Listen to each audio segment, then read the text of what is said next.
Hello, my name is Liene and welcome back to my channel. Let's talk about the books I read in April.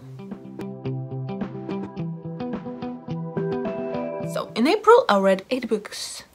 It was a good reading month. I enjoyed like all of them. I have my least favorite one, but I don't have a favorite one because I enjoyed a lot of them.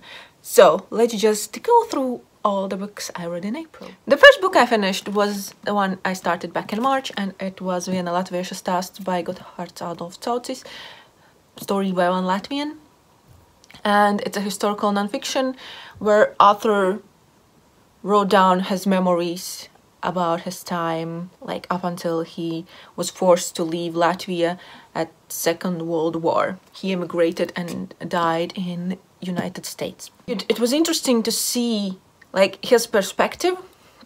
He lived through both world wars, like he experienced the terrors of both of them.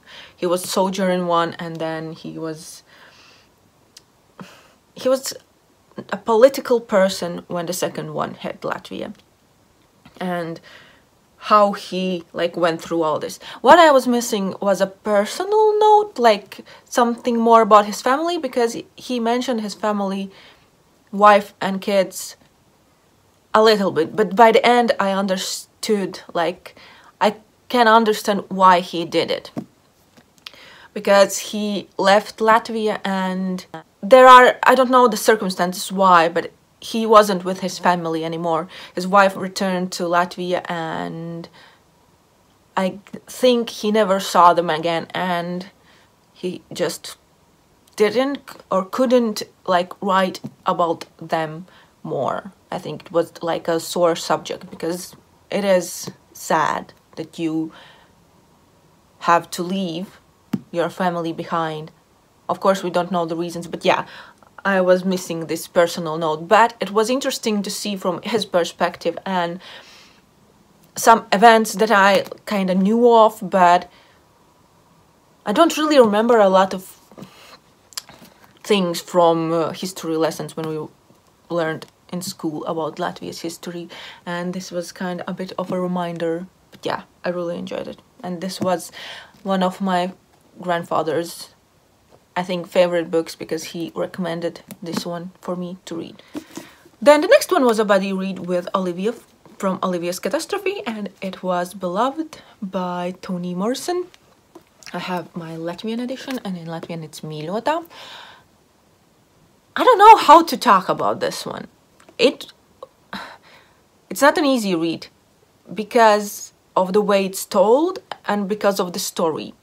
It deals a lot with people who are suffering, about slaves, black slaves in America in 19th century. And it was hard to read about things the people went through, and yeah, but it was really good. You kind of see all the things people do, and you kind of realize why they do them, and you understand them even if they are not the best things. But the thing that is happening here is that there is this child that kind of returns and haunts the family. So yeah, it's a bit of a horror kind of, but I really like the ending. So yeah, I enjoyed the ending. I don't know, as you can see, I don't know how to talk about this book, because it is a good book, it is an important story, but it is so hard to explain that I don't know how to talk about it. Then I finished How to Make Friends with the Dark by Kathleen Glasgow. This was the second book by this author for me, and I really enjoyed it. This one deals with grief. The main character, she unexpectedly loses her mother, and all she had was her mother. Like, there were just 2 of them, and she is thrown into foster system and things happen. But it's mostly about how she accepts the changes and deals with them. Sometimes not in the best ways, but it's just, yeah, dealing with changes, with grief. and self-doubt, like blaming self for some things you can't just change. But yeah, hard part of this one was the foster care things, because there are so many unhappy children that are like tossed around from one family to another. But all the kids, all that the kids want is a home, a permanent home where they are loved. So yeah, this was hard, but it's weird to say enjoyable read when you read about a kid who has lost her mother, but I liked it. The next 3 books I have a dedicated vlog to, because I did a little project where I read books that were nominated for a literary prize here in Latvia, and I read the 3 in prose category that I hadn't read. Those were Tiger by Jan Sunjevs. This is a story collection. There are a lot of different stories. Some are more fantastical than others, but I really enjoyed those with fantastical elements, because fantasy sci-fi is like my thing. I really enjoyed those and it was good. I really liked it. I was pleasantly surprised when I picked up this one. I didn't expect to like it as much as I did. And this one won the prize for best prose.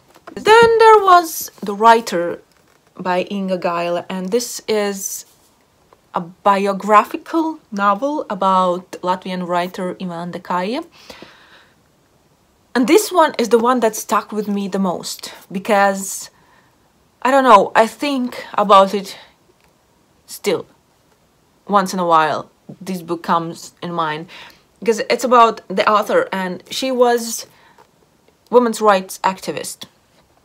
But in her personal life, she was unhappy. Like, the whole book gave me this, like, sad feeling. Like, it's not a happy book. It wasn't a happy story.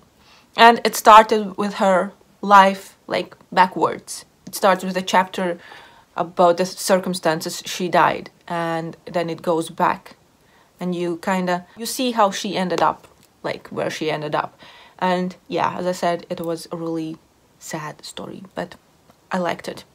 It still kinda haunts me. My least favorite from all was story collection White Dress, and there were, 9 stories about 9 different women from different, like, times of their lives, and the narrators of the stories were different, like either the women themselves or some people in their lives. But for some reason I didn't connect with any of them. But still, I'm happy that I read it, and yeah. The next one was Skyward by Brandon Sanderson. I finally have read some Brandon Sanderson, and I really enjoyed it. This is a sci-fi about Spencer who wants to go to flight school. But it is hard for her because her father was a pilot and he deserted a fight and was killed. And that is has affected how her family is treated. And Spencer too. So her getting into the flight school is kind of impossible, but she gets in. And it's how things happen. I don't know how to explain it, but I really enjoyed it. You kind of expect from the beginning that there is something about her father's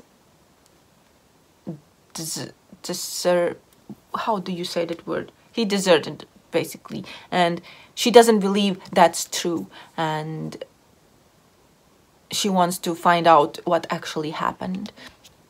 There is a spaceship with talks. It's really interesting, and I really like I don't remember, space slug or something. There is this animal. I kind of imagine it looking a bit disgusting, but it's at the same time cute, because if you think of a slug, it's nothing like extra cute. but I don't know, I liked it. It was interesting.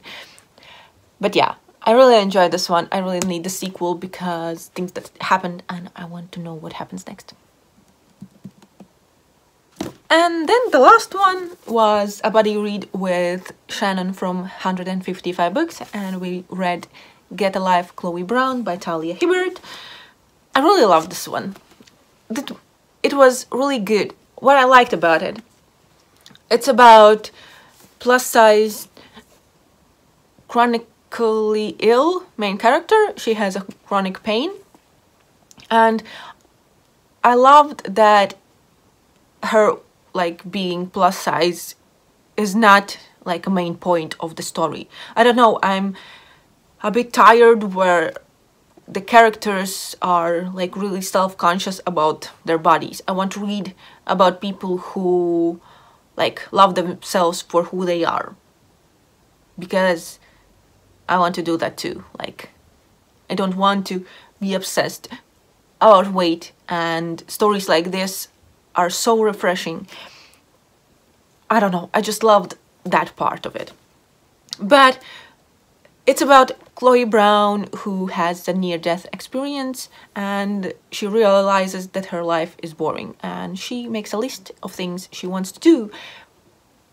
For example, enjoy a drunken night out, ride a motorbike, go camping, and she gets help of the...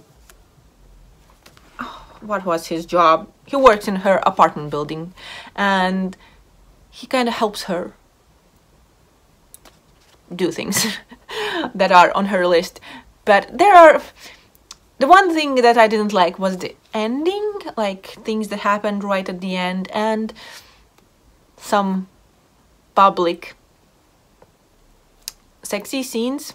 I don't know how to describe, but I wasn't really a fan of those. But I really enjoyed the story, the characters, the banter between them. So yeah, these are all 8 books I read in April. As I said, I enjoyed all of them. My least favorite was the story collection, like right in the middle, this light blue one. But all other books I enjoyed, some more than others, but it was a really good reading month. I'm happy about it. So yeah, please let me know, what did you read in April? What was your favorite read, least favorite read? Whatever else you want to let me know about your April reads. And that's gonna be it. Thank you for watching. I hope you enjoyed, and I see you in the next one. Bye!